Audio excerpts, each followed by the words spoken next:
Hello. Well, welcome.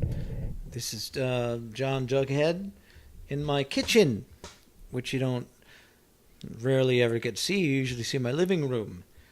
But this is my kitchen, and I'm here with my Panic Button Records figurine that my friend Ed made for me.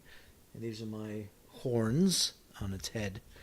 I thought I'd give it a different location today. So we're on Book 2, Chapter 8. I think I might cut a pause right there. Well, maybe I won't. We'll see. All right, so Book 2, Chapter 8. When the Malibu gets itself to Houston, it is early in the morning. Too early to be at the venue called The Aphorism, which was called the Axiom. That was the name of the place, the Axiom. Then it was later called Holumpa. I can't remember. It became a really weird name the other time we played. This is probably going to meet Karen in this episode. All right, well, here we go. Franklin pulls into a 24-hour Mr. Donuts. No one wants to eat this early, but the band scrapes together some change anyway, sits upon the hard swivel donut bar stools with the unsound locals that live in the donut shop, purchase a half-dozen chocolate cake donuts, a couple black coffees, one cold water with ice, and a caffeinated cola, and then eat slowly. There's nothing else to do in an unfamiliar location at 7 in the morning after a night of delusional navigating. After a few hours, Franklin is cleaning his teeth with a toothpick, gabbing with the toothless old man next to him about baseball. You are looking through the road atlas, mapping out the next drive, licking chocolate off your fingers. Muddle is asleep with his head rested on his elbows, snoring, and the giggling Vittles is endeavoring to stick a straw up Muddle's nose without waking him. At noon, the band leaves the Mr. Donuts and sweats profusely on the short walk back to the car. Franklin drives down a few sketchy streets. There are cracked, decaying brick buildings on both sides of the road. He turns down a cul-de-sac where the venue is tucked, separated, forsaken, isolated from the other buildings packed into the deserted part of town. Wow, you know what? This is weird. I actually was just in Houston today. Just by accident, my plane got routed into a different direction, so I went from Nashville to Houston instead of from Nashville to Chicago. Interesting. Anyway, directly around the aphorism, there are only single-story abandoned buildings, crumpled piles of stones interspersed with aluminum beer cans, smashed streetlights sprinkling shards of glass from above, and... Holy crap. What the fuck is that? Muddle rolls up his window. Mr. Famous holds the steering wheel with one hand and points with the other hand in the same direction Muddle is looking. That there, my friends, is a mangy, hellbound pack of Satan's wolves. Later, the band is informed by the jolly, sedate, severely baked, middle-aged promoter that the hell-bound packs of Satan's wolves are actually wild dogs let loose into the streets of destitute families and drunken rednecks who could no longer take care of their poorly preserved, behaggard pets. Over the years, they have fucked and multiplied in the streets, and now packs of them roam the abandoned neighborhoods, looking for sewer rats and debris to eat. Everything from Dobermans to poodles has been thrown into the chaos. Survival instincts teach each of them to reclaim their freedom and reconnect with their prehistoric predator roots. They take the good with the bad. Different breeds join forces, watch out for each other, and occasionally make a meal out of the weakest in the horde. They eye the humans who pass by carefully from a distance. The wild dogs growl at every step the untrustworthy humans take. Franklin parks the car. The dogs roam back and forth along an outlying circumference around the club. Do they maintain this distance because of an animal oath of respect for the punks who look as scruffy and prehistoric as they do? Or is it a fear of getting captured and or shot by the untrustworthy humans who possess the land and its antiquated, dilapidated homesteads. Wow. Antiquated, dilapidated homesteads. I don't know if that's good writing or overwriting, but I like it. And here she is. Karen, whose name is actually Karen, like Gubb. There's a few people in the book that actually have the real names. I don't know why I did that. I think it was just people that really impacted me, just got their real names, or unexpectedly impacted me. So, like Gubb and Karen did. So, Karen is standing by the padlocked and chicken-wired front door. The short, polished, clear fingernails of her right hand hold tightly to the wiring as she leans her mini-skirted hips away, swaying playfully back and forth. She is the first Texan in the band's age range cited so far. She seems to be about right around your age. She walks right up to the car, peeks in the window, and says hello. She isn't a punk. She isn't a metalhead or a goth, and there's no place for distinctions or limitations. In the South during this time, the scenes are indistinct. There's not enough degenerates to subcategorize, and not enough locations in which to diversify. So they gather together and share their underground musical influences, textured clothes, bored insanity, and cheap drugs. Karen doesn't even take notice of the dogs. Oh, sorry, guy. Karen doesn't even take notice of the dog salivating on the outskirts as she looks toward the Malibu and casts herself into the street. She doesn't know the inhabitants of the vehicle, but that doesn't matter. She is keenly aware of who is in the band and who is casing the area for drugs. The guys in the Malibu are obviously in the band. Musicians are something extraordinary to her.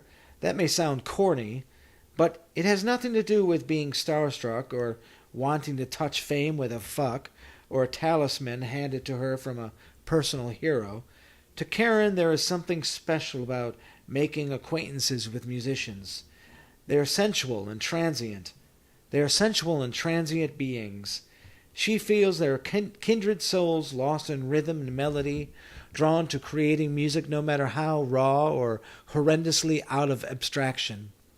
Something has gone beautifully wrong in their heads that make them search and roam, hide, insult, bathe in their own ego, and collapse into the warm lap of someone who understands on superficial yet meaningful levels.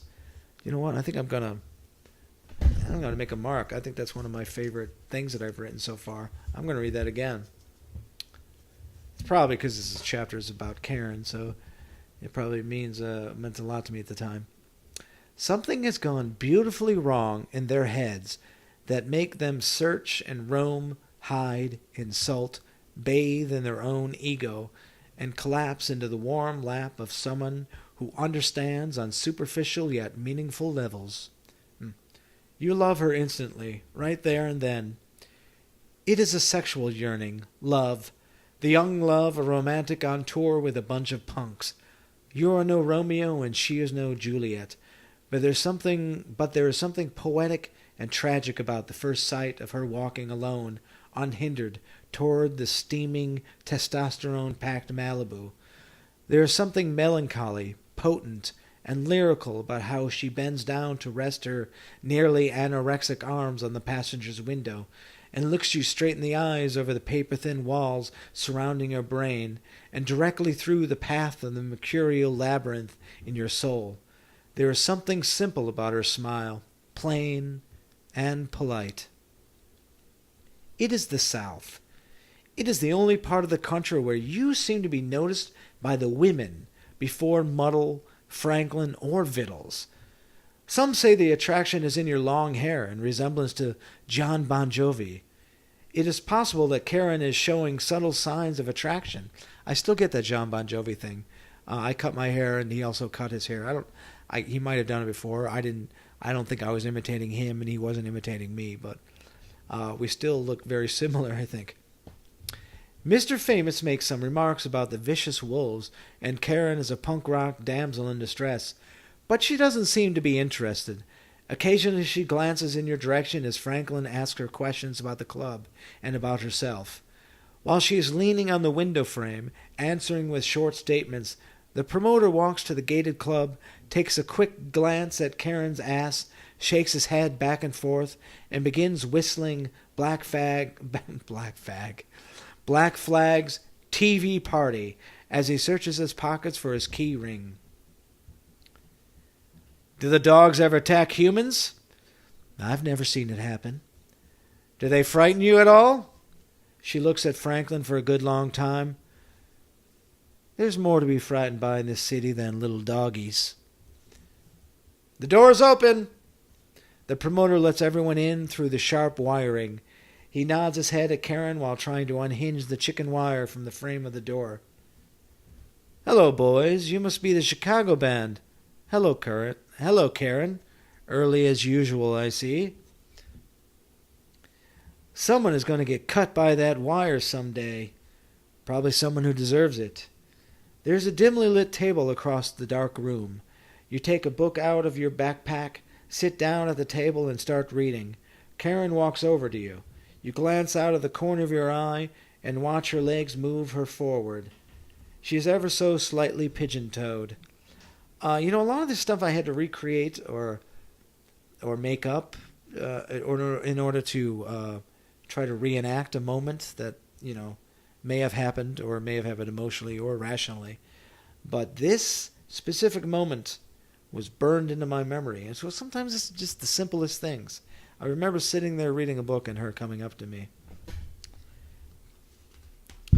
She is not wearing any kind of hosiery. Her scratched and bruised knees are in the open for anyone to see. You must be the pensive one. It is true. You are the pensive one. But the direct voicing of this fact makes you feel generalized. After having been to so many places in this country, you know that it becomes irresistibly easy to jump to conclusions and stereotype people. And in some ways it can be a necessary tool in order to limit conversations with an otherwise overwhelming amount of inhabitants you meet. Once you have been stereotyped, it's difficult to escape from this two-dimensional characterization without the limiting perception lingering. Only time, observation, and debriefing can give the personality some form of its own. Oh, that's a lot. I don't think I had to deal with that more. I think that was me sort of analyzing what Ben goes through since his, he tried to create a stage persona, and the stage persona and him were so close or became closer and closer. What is there to say to Karen to break this pensive generalization? Nothing. Not without devoting an amount of time that doesn't exist. She stands above you looking down. She is tall with long, strawberry dirt blonde hair and a hint of makeup on her pale, freckled face. You must seem distant and not at all interested. Pensive. Because after some uncomfortable silence, she leaves you alone without another word, just a smile and a coquettish wink as she walks away. Recently, Franklin has taken to mentioning on stage that he is collecting sexy underwear, especially G-strings. He says he is not as interested in a fuck than he is in collecting petite, feminine skivvies. He has a natural curiosity for trying to understand, provoke, and uncover the types of people who follow orders no matter how preposterous the command. His humor often veers into the perverse. Karen pushes her way forward in the audience and says, "If you want my G-string, I gotta see your undies first." Little does she know that this is less a dare and more an invitation for the inevitable stage nakedness. "You'll have to excuse the smallness of my dick and sacks. They have a tendency to shrivel up and hide like a fucking turtle when I pull the loose skin trio out on stage." He tears off his pink leotard. This is the part where if Franklin was actually someone as famous as Jim Morrison type, he'd be pulled off the stage and arrested. But when you are semi-famous or semi-unknown, a cop would walk by, look into the club, and not give a fuck. Authority just laughs and walks away. The offense is saved for the homophobes with paranoid imaginations and conservative kids embarrassed by their own shadows. It's ultimately 27% shock and 27% humor. There's no way of parading around a modern punk's rock stage naked, except for a pair of what? Jeez, I don't know what I'm writing here. Let me try this one sentence again. There's no way of parading around a modern punk rock stage naked, except for a pair of athletic white socks, and look sexy. There it is. It's even harder to look threatening unless the naked singer is also known as a psychotic killer, or if this vocalist threw feces and blood at the audience while showing scars on his ass like G.G. Allen. Well, there's a real name too, G.G. Allen. I promised myself I would never talk about G.G. Allen because I didn't really like the idea of his performance, and I thought even bringing it up would self-promote it. But I think I probably thought really hard about actually putting his name in here, but if I was going to hint at someone like him, a character, I thought I just might as well use his name. Humor is king in Semi-Famous, and that is why the social comment and seriousness behind those witty intents is often lost in the overwhelming crass stupidity of its appearance. Karen laughs and the crowd laughs too. Franklin switches the microphone from one hand to the other, reaches forward with the empty hand, and extends his fingers toward Karen. Well, what the fuck is next? I think it's your turn. Play a goddamn song. No music for the masses until I get her G-string. Karen walks away from the stage without saying a word and is swallowed by the crowd. Oh well, one less G-string for my collection. Here, let's try this. We're going to keep playing completely naked with our willies wagging to and fro until I get a fucking G-string. And when my testicles get sweaty, it's not a pretty sight. And don't expect us to sound good either. The band begins playing the song I Want to Be Naked, about stripping away inhibitions. Halfway through the song, Karen appears once more. She works her way to the front of the stage through the thrashing bodies of punk rock pit dwellers. Once she is close enough, she tosses a G-string onto the stage, quickly turns back, fights her way through the pit, and disappears. Near the end of the set, you dive across the stage and fall flat onto your guitar. The weight forces the cord to crush all the electronics. The wood is cracked, and now there's no way to plug it in. You play air guitar for the last song. The audience laughs at how ridiculous you look. It is a good moment. When the set is over, you sit on the warped wooden floor and figure out a way for the guitar to work for the next show. You chew off one end of the guitar cord with your teeth. A piece of wire gets caught between two molars. It is an odd feeling, like two tiny circus sideshow strongmen are pushing toward each other with all their might on two different molars. You bear the pain. You pull out all the circuitry in the guitar and wire the cord directly into the pickups, bypassing the volume control. You cover the loose wiring with duct tape and plug the guitar into it to see if it still works. Feedback screams from the speaker. It works! You sit back on the floor and wrap the 16-foot cord around the guitar and shove it back into the case. The latch has to be forced shut. The guitar stays like this for 3 more years, when it is then retired and replaced by a guitar that is too good for your skills. Karen taps you on the shoulder and kneels down next to you. That's all true about the guitar. Actually, when I sold it to my friend Jeff, the cord was still wired into it, but I think I disconnected the cord because he has it in a museum, I think, in his house. And then Karen says, "That wasn't my underwear. That wasn't my." How do I do the Houston accent? I can't remember how to do her accent. That wasn't my underwear. That's cheating. Hey, how does someone go about acquiring a G-string that isn't theirs on such short notice? One of my friends, Petra, she's crazy. She doesn't mind walking around without underwear. Well, that sure is nice of her, sacrificing her skivvies for you. Your secret stays with me, but I don't think it was necessary. Jack, nothing is necessary. You're not quite sure how she got your name, but the way it falls from her lips sounds natural, like you've heard this voice say it hundreds of times before. There is something calming about how she has approached you, and familiarized herself with your real name. This tone of hers is intriguing. Plus, she said something that actually requires a bit of contemplation. She puts her hand on your shoulder and uses it to lift herself to her feet. She begins to walk away and then turns back around. Does the band have somewhere to stay tonight? I think one of the mangy dogs growled something about following them back to their clubhouse and staying with them for the night. I have an idea. That's a little better than that. There's an abandoned house a couple blocks away. We can stay there. Oh, yes. That sounds much better. Abandoned, huh? Yes. Safe? Comparatively. We, as in us and you? Somebody has to show you how to get in. Sex? What? Sex is necessary to prolong human existence. So is breathing. So is eating and companionship. But that's debatable. Many things are necessary. Do you want to go or not? Yes, but I have to okay it with the guys.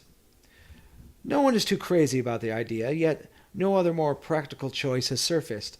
The gang could cram themselves back in the Malibu and drive slowly and aimlessly to the next venue, but no one is willing to or able to drive without a bit of rest.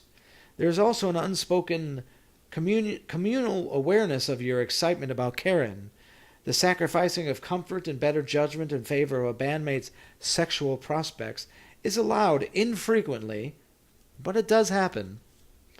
For them, there is also some primal sexual curiosity involving Karen's friend Petra. She has been lured into joining in the plan for the night, but not too far into the evening. Before the gang even leaves the club, most everyone is annoyed by the girl's constant name-dropping, misplaced Southern California Valley Girl accent, and her complete lack of interest in the band's humor. She's not too attracted to any of these guys either. To her, the band is a bunch of juveniles who would prefer to talk about farting and boring punk rock ethics, spending pointless hours rating different styles of beer without other more adult drug interest involving cocaine or heroin. She craves juicy facts or gossip about other more famous musicians that the band has crossed paths with on the road, but only ones she has heard of, which are of no concern to you, Vittles, Muddle, or Franklin. Petra's whole existence vibrates with trouble. She has a deranged, penetrating, vacant look in her wide, cracked, blood-red eyes, with small black pupils like minuscule holes poked through thin sheets of glass with a hot-tipped needle. She has shoulder-length hair, bleached white, with blood-red streaks oozing from the top of her head. Sometimes there is a vibe you get from first introduction that says, "Stay away from that one. That one is about to explode." Petra has that look written not only on her face, but splattered throughout her whole figure. The entire night she stands in one place, mechanically shifting her balance back and forth like she is carrying an invisible Ritalin baby that jumps with claws extended from hip to hip. Her hands shake nervously. Everyone wants her to sit down, or at least lean on something. Her bony shoulders are tense, pressed against her ears. There's a cloud of smoke that follows her around. She holds on tightly to cigarette butts like her life would end if she dropped them before they were smoked to the filter. Petra heads home moments after the car pulls up to the abandoned home. She walks out of sight without any underwear beneath her skirt. The guys let her go, unaware that Petra was the actual donator of the sexy pair of skivvies earlier in the evening. There are no regrets. Not too much later in the night, you find yourself on a filthy carpet that no one in his or her right mind would consider sleeping on. The aroma of the room is a familiar, horrid smell of stale beer and semen. The shack is similar to the tar pit, but without that congenial, lived-in feeling the Californians managed to bring to their homestead. Muddle and Vittles are in this room, too, tucked under their sleeping bags. They are snoring loudly, at first together like twins, and then they fall silent as a deep sleep drags them down below the surface of this claustrophobic tour. Mr. Famous is sleeping in the Malibu on the driveway of the abandoned house. He sensed trouble and preferred not to sleep on the crusty carpet of a house with shattered windows and syringes on the floor. Your senses are numb to the potential dangers that never crop up. Oh, this is a long chapter, but I'll get through it. 1.5 more pages. You are spooning, fully clothed, pressed against Karen. Her dirty blonde hair is itching your nose.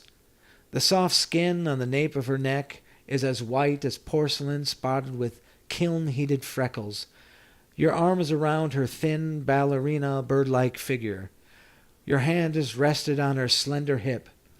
There is barely a move all night except for a short encounter that occurs after 2 hours of half-sleep. While she is turned away from you, breathing lightly, her shirt bulks up around her shirt collar and reveals the thin layer of skin protecting her shoulder blades. You kiss her back a few times. She begins whispering, talking in a soft southern drawl about growing up in a Texas without siblings, without a father, without any comforting, encouraging words from her overworked, drug and alcohol-pruned mother. The sharing of this information sounds out of place at first. You are kissing her back, and she begins thinking about her family. Suddenly it makes plenty of sense. She is relaxed. She feels safe. No actual descriptive sentences from Karen's own lips can be recalled. Only 4 monosyllabic, there we go, monosyllabic words that she utters the moment she turns over and looks at you with her sharp blue eyes. I like you, Jack. Wow. Even now that gets me. And then there is silence. You don't say a word. You don't kiss her on the lips. You don't take off her shirt or unbutton your pants. She looks at you a little longer. Now she has nothing more to say. Perhaps she is waiting for a physical or intellectual response, or any reaction from you at all. She turns away, places your hand back on her hip, and falls back to sleep. You're a tease. I am now sandwiched in between you and Karen. Delicious. Prehistoric morals have tainted your idea of respect. You are Neanderthal.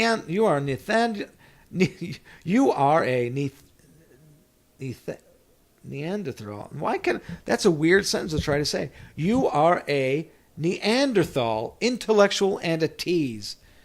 That's very dishonest. I don't know what you mean by that. Will you go away? Sure. I'll go asleep in the Malibu and spoon with Franklin. I disappear. As you realize, I think this is probably easier to look at and understand than to read out loud, but that was, of course, the I in the book talking to the you, which is me. I like that, the idea of myself and my future self spooning with Karen. Nice sandwich. Okay, anyway. You try to ignore what I said and fall back asleep, but you can't help but wonder what I meant. Has shyness and a mind full of chaos turned you into a tease? Are you a gentleman? Are you a pussy? Do you strip her naked in your thoughts and pretend you don't want such things? Is that what she wanted? This is ridiculous. Whatever the reason for this non-activity, the energy is still intense, and you like her. You really like her. You lay there the rest of the night in a perpetual state of exhilaration, with your hand softly pressing against her comforting, fragile, warm body. Except for you, in the morning there is a unanimous decision to leave Houston as soon as possible. You give Karen a hug. She squeezes your hand and slips a piece of paper into your palm.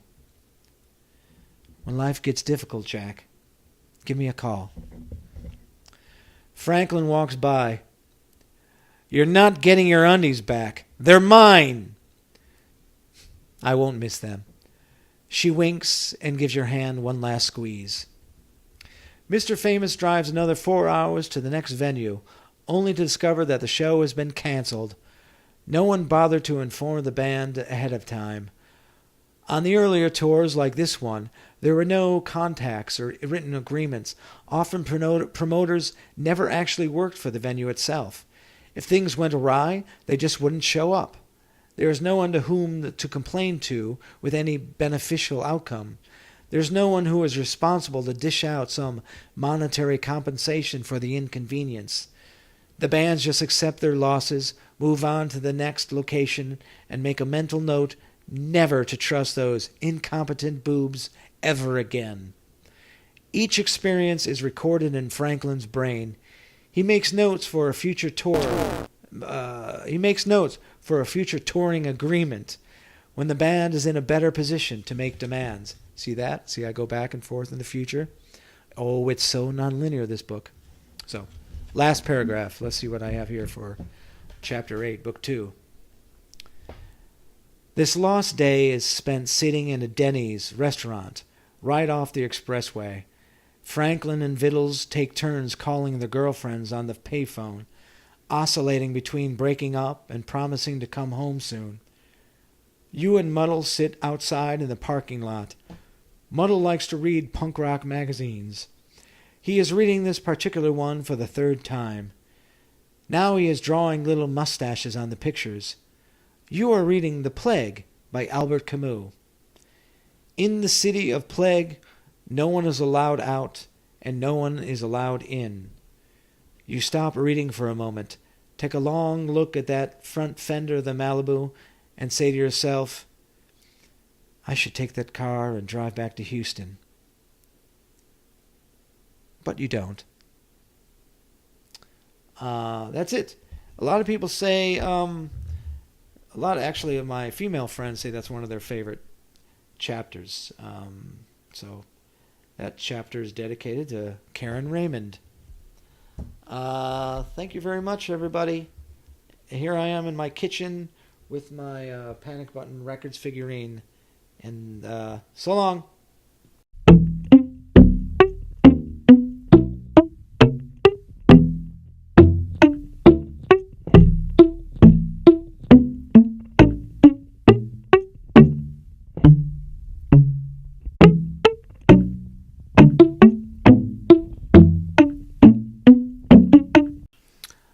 Once again, no addendums, but please remember, if you can, to please donate to my Patreon to keep these episodes going, and also to keep the Jughead's Basement going, and also the book I'm trying to work on with my mom. It's kind of like pulling teeth, but I'm going to get it done. So please donate to the Patreon, which is some money deducted from you every month, but you can give as little as $2, which is like, $24 for the full year for all of the stuff I do, all the free podcasts.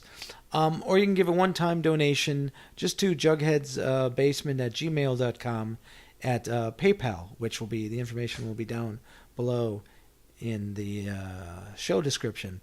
Thank you, and goodbye.